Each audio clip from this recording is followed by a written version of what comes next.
Alrighty, what's cracking YouTube? Matty here for RCA, and today I'm just going to give you guys a little look-see at my Tekno ET410. I've actually had this bad boy for quite some time now, but I've been keeping it hidden away because I haven't wanted to scratch it, but tomorrow seems like it's going to be the day to get this bad boy out and have some fun with it, weather permitting.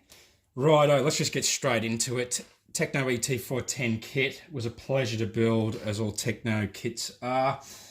Currently fitted on this bad boy is a lead finger racing body. Not everyone likes the stock bodies, so I thought, well, I had to get my hands on one of these bad boys. I've sticker bombed the top because, well, I've sticker bombed the rear also for a bit of chassis protection. If you're interested in that body, here is your part number, 4028. It's the Strife body. Now, please note when you get this body, there's a little note that comes with it saying to turn the front body posts round the other way, okay? It doesn't like staying in the stock position that you'd use with these guys. But that's enough on that. You guys will figure that out. It's easy. Right, let's get the wheels and tyres out of the way because they are quite crook. Now, these are Medial Pro turbos. They're about a 1/8 buggy size wheel, but they've got a 12mm hex, and the offset's actually very nice for me.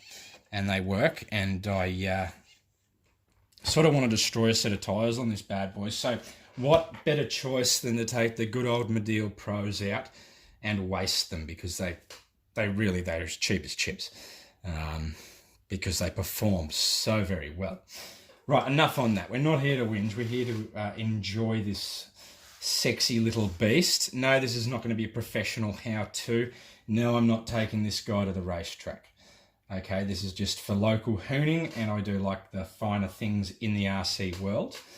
Right, but predominantly, before we get off the wheel and tyre subject, predominantly people will run the stadium truck option. Okay, people that I know that have these bad boys, that's what they run. They prefer it. I have a lot of short course truck wheels and tyres. And, well, that was one of the reasons that drew me to this vehicle, was the availability to run either short course wheels, tyres, or stadium truck. I thought that was quite cool. Righto. So a little look-see under here. Before we get into the goodies here, how have I set it up? I've gone 30k in the front diff, 50k in the center diff, and 10k in the rear diff, which is stock. Same with the shock oils. I've gone stock weights, 550 for the front, 350 for the rear. Me personally, I'm finding the rear a little bit too springy, but I will drive it first before I decide to change that, though I think I personally will. All right. Into the electronics. Right, now this bad boy, it recommends at least a 5000 mAh pack. So this is not a raw approved pack. This is a Vant LiPo, which is 100 to 200C.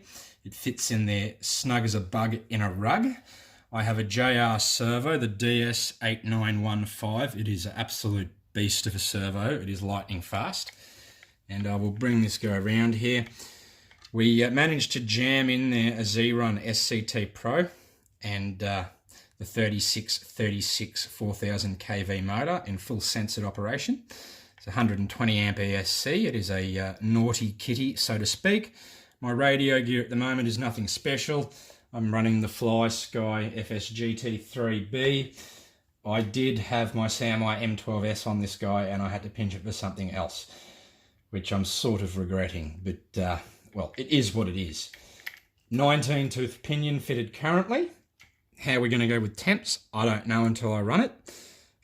It is rather bitey for a 2S vehicle with this combo in. I will just show you. I'll show you how smooth the combo is censored and sort of what speed we're working with here. Move this little bookie out of the way. Now, JR Servo is lightning fast. I love this bad boy. Enough. Bring him into a crawl, so to speak. Oh, no.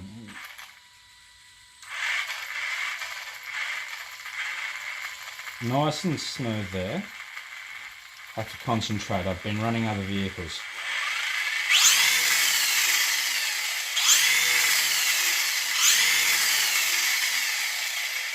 So it's bitey, but not as bitey as my usual 6S setups, that's for sure, but it is a completely different vehicle to my 6S vehicles. I really like this guy. I found this an absolute pleasure to build. Tekno do a great job with their instructions. I'll show you the book. You get full colour. You get everything laid out. So easy to see. So easy to read. Just a pleasure. A pleasure to build these things. Now, I am going to be quite honest, I'm going to take you to the back here, to the optional parts. Optional parts here. Now, I'm going to get some carbon fibre biddies as time persists. But this aluminium Ackerman plate, okay, 6560A. I'm going to get one of them first before I get anything else. I've heard it is a very loved upgrade for these bad boys.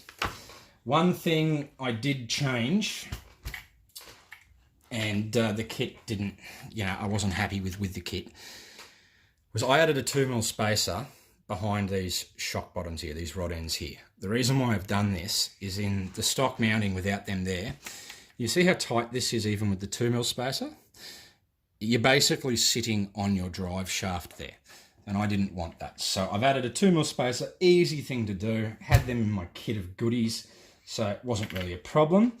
The other thing, well, we have alloy spring nuts here, adjustable spring nuts, but plastic shock caps. So, I mean, I'm glad I got these in alloy, but I would have loved to have seen some alloy shock caps there. I do know that they offer these as an optional part, so they can make a few more pennies themselves, but it would have been nice to see it in the kit. And I guess, honestly, at the price point, you add those in alloy, it's really going to start lifting the kit price up. We'll see how they go. I've never been a big fan of plastic shock caps. That being said, this is a much lighter vehicle than what I'm used to. And I haven't heard anybody else whinging about these locally, so maybe I shouldn't have mentioned that. But yeah, for me personally, I'd like to aim for the alloy caps. Get some carbon fibre biddies in there will be nice, like the battery strap bit there. There's some other pieces you can get carbon fibre. I'd like to do the carbon fibre towers for extra sexualness. But right, I think that's about it. That's all that's really to it.